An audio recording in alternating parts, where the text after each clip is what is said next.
ଏମିତି ହେଲେ ସେମାନଙ୍କୁ ନିଶ୍ଚୟ ଆରେଷ୍ଟ କରିବି ଆଉ ଦରକାର ପଡ଼ିଲେ ଏନକାଉଣ୍ଟର ମଧ୍ୟ କରିଦେବି ସାର୍।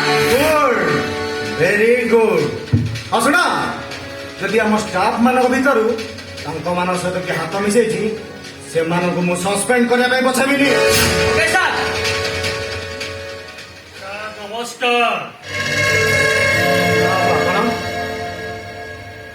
ହଁ ସେ କଥା କଣ କି ମୁଁ ଶୁଣିଲି ତମେ ନୂଆ କରି ଥାନାରେ ଜଏନ୍ କରୁଛ ତ ସେଥିପାଇଁ ଟିକେ ବଧେଇ ଦେବାକୁ ଚାଲି ଆସିଲି। ଆଚ୍ଛା ମାମୁଁ ଭଣଜା ସାର୍ଙ୍କୁ ଫୁଲମାଳଟା ଦିଅ।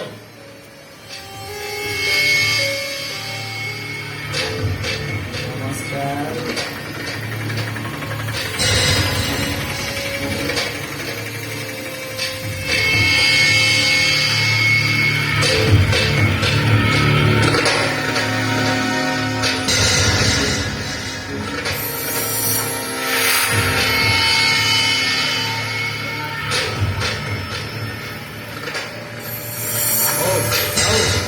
ତମର ଡ୍ରାମା ସେତିକି ଥାଉ, ଏଥର ଉଠ। ଆଚ୍ଛା ଜ୍ୟୋତି ବାବୁ, ଆଜ୍ଞା। ଆପଣ ଥାନାରେ ଜଏନ୍ କରିଗଲେ ସତ, କିନ୍ତୁ ଆଜିର ସମାଜରେ ଏ ଗୁଣ୍ଡା ରାଜରେ ବାଟ ଚାଲିପାରିବେ ତ? ଶିବା ବାବୁ, ମୁଁ ତ ତା ପାଇଁ 24 ଘଣ୍ଟା ପ୍ରସ୍ତୁତ ଅଛି। ଆଉ ଆପଣ ଯୋଉ ଫୁଲ ମାନ ଦେଲେ ସେଇଟା ହଉଛି ଆପଣ ମାନଙ୍କ ଭଳି ଲୋକଙ୍କର କର୍ତ୍ତବ୍ୟ। ଠିକ ଅଛି, ତମେ ତମ କର୍ତ୍ତବ୍ୟ କର ଆଉ ଆମେ ଆମ କର୍ତ୍ତବ୍ୟ କରିବୁ। ନା କଣ କହୁଛ ମାନୁ? ଭଣଜା ଏ ସାରେ ଯାହା କହୁଛନ୍ତି ତାଙ୍କ କଥା ଟିକେ ମାନି ଚଳିବାକୁ ପଡିବ ନା। ଭଣଜା ହଁ ଆଉ ଡେରି କାହିଁ? ଆସ। ଆସୁଛୁ ସାର୍।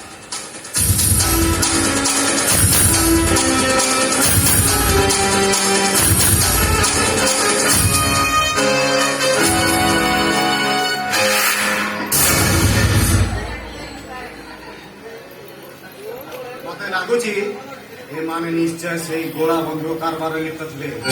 ଠିକ ଅଛି, ମୁଁ ବି ଦେଖିବି ଶିବା ବାବୁ ତମର ଚେରଟା କେତେ ବାଟ ଲମ୍ବିଛି।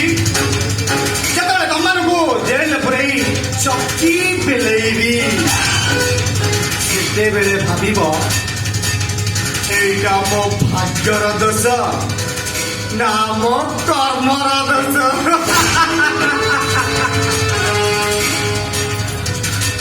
ଠିକ ଅଛି, ତମେ ଏବେ କାମରେ ଲାଗି ପଡ। ଠିକ ଅଛି ସାର୍। Let's go!